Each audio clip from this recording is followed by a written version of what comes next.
ശ്രീ രാജശേഖരൻ, എൻ്റെ ഏറ്റവും ഞങ്ങൾ ഒന്നിച്ച് വളരെ നാൾ എല്ലാ കാര്യങ്ങളിലും ഇടപെട്ടുകൊണ്ടിരിക്കുന്ന ഇന്നിവിടെ ഉദ്ഘാടന പ്രസംഗം നടത്തിയ ശ്രീ ദിനേശ് പണിക്കർ എന്നെക്കുറിച്ചൊക്കെ വളരെയേറെ വിശാലമായ രീതിയിൽ വാരി വിതറി. അതിനൊന്നും ഞാൻ ഒന്നുമല്ല, എല്ലാവരുടെയും കൂടെ ഇങ്ങനെ പോയിക്കൊണ്ടിരിക്കുന്നവരാണ്. അതേപോലെ ഈ പടത്തിൻ്റെ എഴുത്തുകാരനും സംവിധായകനുമായ ശ്രീ രമേശ്, അതേപോലെ എൻ്റെ സഹോദരൻ അനിൽ കഴക്കൂട്ടം കാരണവും ശ്രീ രാജശേഖരൻ കാരണവുമാണ് എനിക്ക് ഈ മായമ്മേൽ ഒരു വേഷം ചെയ്യാൻ സാധിച്ചത്.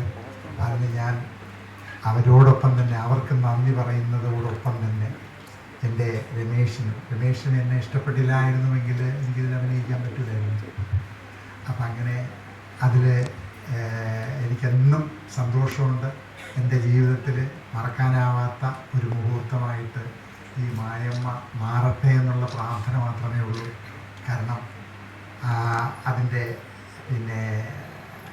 ആ ചടങ്ങ് സംബന്ധിച്ച് മായമ്മയുടെ ആരംഭ സമയത്ത് കൂടെ ഉണ്ടായിരുന്നു. അപ്പോൾ അതുകൊണ്ട് പ്രാർത്ഥന കൂടുകയുള്ളൂ. ഏറ്റവും കൂടുതൽ പ്രാർത്ഥിക്കുക. അത്രമാത്രം കഷ്ടപ്പെട്ട് ഉണ്ടാക്കിയ ശ്രീ അനിൽ കഴക്കൂട്ടവും അതുപോലെ ശ്രീ രമേഷിൻ്റെ എല്ലാം ആ ഒരു ആത്മാർത്ഥമായ അതിനോടൊരു ഇൻവോൾവ്മെൻറ്റ് നടത്തിയ ഒരു പടമാണ്. എല്ലാവരുടെയും സാന്നിധ്യം ഇനി മായമ്മ വരുമ്പോൾ തീർച്ചയായിട്ടും നിങ്ങൾ കാണുക. അതിലുള്ള പാട്ടിനെക്കുറിച്ച് ശ്രീ ചെന്നൈയിലുള്ള ശ്രീ വിജയനെക്കുറിച്ചിട്ടൊക്കെ ഉള്ളൊരു കാര്യം പറഞ്ഞു. അതേപോലെ പാടിയ കുട്ടി, അതെല്ലാം എന്ത് ഗംഭീരമായിട്ടാണ് ചെയ്തത്. നിങ്ങളത് കാണണം. ചെറിയൊരു പടമാണ്, പക്ഷേ അത് ഒരു തരംഗം തന്നെ ആകട്ടെ എന്ന് ഞാൻ ആത്മാർത്ഥമായിട്ട് ഈ സമയത്ത് പ്രാർത്ഥിക്കുന്നു. എല്ലാവർക്കും എനിക്ക് 2 വാക്ക് പറയാൻ അവസരം തന്നതിന് ഇതിൻ്റെ സംഘാടകർക്കൊക്കെ നന്ദി. എല്ലാവർക്കും നമസ്കാരം. വളരെയധികം സന്തോഷത്തോടെയും അഭിമാനത്തോടെയാണ് ഞാനിന്നിവിടെ നിൽക്കുന്നത്.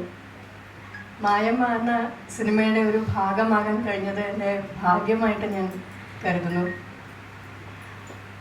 എല്ലാവരും ഇതിൻ്റെ കഥയെക്കുറിച്ചും അതിൻ്റെ ടെക്നിക്കൽ കാര്യങ്ങളെക്കുറിച്ചുമൊക്കെ സംസാരിച്ചു. പക്ഷേ എനിക്ക് ഏറ്റവും മനസ്സിൽ തങ്ങി നിൽക്കുന്നത് ഇതിൽ അഭിനയിക്കാൻ പോയതും അതിൻ്റെ എന്താ പറയുക ബിഹൈൻഡ് ദ സീൻസ് കാര്യങ്ങളാണ്. ഈ സിനിമയിൽ ആദ്യത്തെ ദിവസം അഭിനയിക്കാൻ ചെന്നപ്പോൾ ഇപ്പോൾ നമ്മൾ സീരിയലായാലും സിനിമയിലായാലും ആർട്ടിസ്റ്റുകൾ എന്ന രീതിയിൽ ചെയ്യുന്ന ജോലി ഒന്നാണെങ്കിലും സിനിമയുടെയും സീരിയലിൻ്റെയും ഒരു ആംബിയൻസിൽ വ്യത്യാസമുണ്ടല്ലോ. അപ്പോൾ ആദ്യത്തെ ദിവസം ഞാൻ പോയപ്പോൾ ഞാനൊരു സിനിമയിൽ അഭിനയിക്കാൻ പോവാണ് എന്നൊക്കെയുള്ള ഒരു ചെറിയ ഗമയിലൊക്കെയാണ് പോയത്.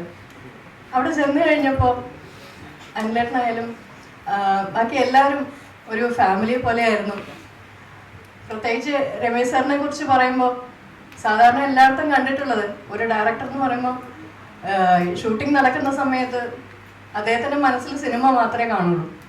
എന്നോട് വേറെ ഒന്നും പറയരുത്, ഇതിൻ്റെ മേക്കിംഗ് ആണ് എൻ്റെ മനസ്സിലുള്ളത് എന്നുള്ള രീതിയിലായിരിക്കും എപ്പോഴും എല്ലാ ഡയറക്ടേഴ്സിനെയും ഞാൻ കണ്ടിട്ടുള്ളത്. പക്ഷെ അതിൽ നിന്ന് വളരെ വ്യത്യസ്തമായിട്ട് ഉള്ളൊരു ഡയറക്ടറിനെയാണ് എനിക്കിവിടെ കാണാൻ കഴിഞ്ഞത്. എല്ലാവരുടെയും ഈ എഫേർട്ടിന് നല്ലൊരു റിസൾട്ട് ഉണ്ടാവട്ടെ എന്ന് പ്രാർത്ഥിക്കുന്നു. രമേശ് സാറിനും പ്രൊഡ്യൂസർ സാറിനും ഇതിൻ്റെ പിന്നിൽ വർക്ക് ചെയ്ത ഓരോരുത്തർക്കും എൻ്റെ എല്ലാവിധ ആശംസകളും നേരുന്നു. എല്ലാവരുടെയും പ്രാർത്ഥനകൾ ഉണ്ടാവണം, സപ്പോർട്ട് ഉണ്ടാവണം. ശരിക്കും ഒരു ടീം വർക്ക് തന്നെയായിരുന്നു. ഈ ടീമിന് അവരുടെ എഫേർട്ടിനുള്ള എല്ലാ റിസൾട്ടും ഉണ്ടാവട്ടെ. Thank you.